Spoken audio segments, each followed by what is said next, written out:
म खुलेर भनिदिन्छु, मलाई कुनै लाज छैन भन्नलाई, डर छैन। अब यो 4-5वटा क्षेत्रका मान्छेले मात्रै रुख र सूर्यमा भोटाले पुग्ने भयो त? तपाईहरुले अर्कोपल्ट यो सदन चलाउन सक्नुहुन्छ? यो बजेट अहिले तत्काल तपाईहरुले संशोधन गर्नुपर्छ।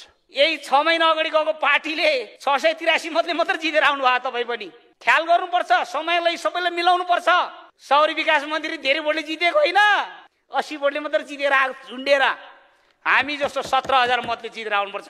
अनि यहाँ आएर दनाक दिने हो। भोटको आधारमा यदि मूल्याङ्कन हुने हो भने कान्छाराम तामाङजीले भने जस्तै यो मुलुकको 50,000 मान्छेले मत दिएर आएको मान्छे म सुनिल शर्मा मोरस्टोमा बोल्दैछु र प्रत्येक हाम्रो अगाडि बस्नुभएको सांसदहरू, हरेक सांसदहरूले कम से कम 40 देखि 50,000 मत लिएर आउनु भएको छ र हामी बोलिरहेको एउटा व्यक्ति होइन, लाखौंको संख्यामा मत लिएर आएका साथीभाइहरू आज विवश हुनुहुन्छ। साथीहरूले यो किताबहरू च्यात्ने काम गरे म यो जनताहरूले कर तिरेको पैसाले बनाएको किताब हो। म च्यात्दिनँ।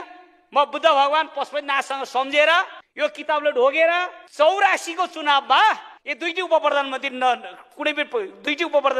यो हाउसमा नआओस्। एक दिन यो मरेर जाने जिन्दगी हो, हिसाब हुनेवाला छ उपरमा। आज तपाईले गर्नुभएको पाप र धर्मको एक दिन हिसाब हुन्छ।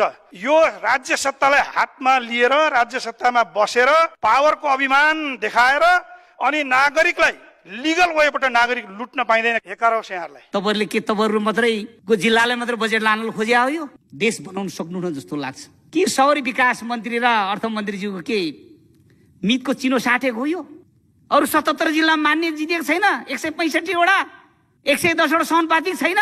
के क्याल्कुलेसन गर्नु भयो तपाईहरुले? मान्यज्यूहरू, मन्त्रीज्यूहरू, यहाँहरूलाई म आग्रह गर्न चाहन्छु, भाषा मेरो अशिष्ट भएछ भने म क्षमा माग्न चाहन्छु। तर एउटा कुरा तपाईहरुलाई सम्मानजनक ढंगले म भन्न चाहन्छु, तपाईहरुको हृदय छ कि छैन?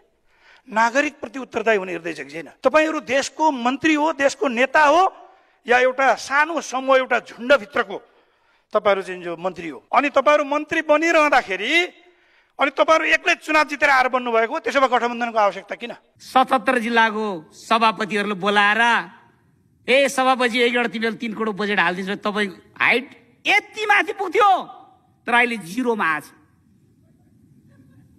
छातीमा हात राखेर एकतल पशुपतिनाथमाथि उभिएर सोच्नुहोस् त, तपाईहरु के गर्दै हुनुहुन्छ? हाम्रो कर्णालीको, हाम्रो मुगुको, हाम्रो मुस्ताङको, हाम्रो मधेसको, तराईको, पहाडको 5 जिल्ला बाहेक 72 जिल्लाका मान्छेहरू नेपाली नागरिक होइनन्? तपाईहरुलाई अलिकति दया लाग्दैन? बजेट भकारीको चाबी तपाईको हातमा दिइसकेपछि तपाईले लगेर आफ्ना क्षेत्रहरुमा मात्र, नेताहरुका क्षेत्रहरुमा मात्रै हाल्ने, आफ्नो चुनाव क्षेत्रलाई केन्द्रित गरेर भोलिपल्ट हामी चुनाव जितौँ अरु सबै हारुन् भन्ने हिसाबले मात्रै बन्ने। अनि आज तपाईहरुले सत्तामा बस्ने बित्तिकै यस्तो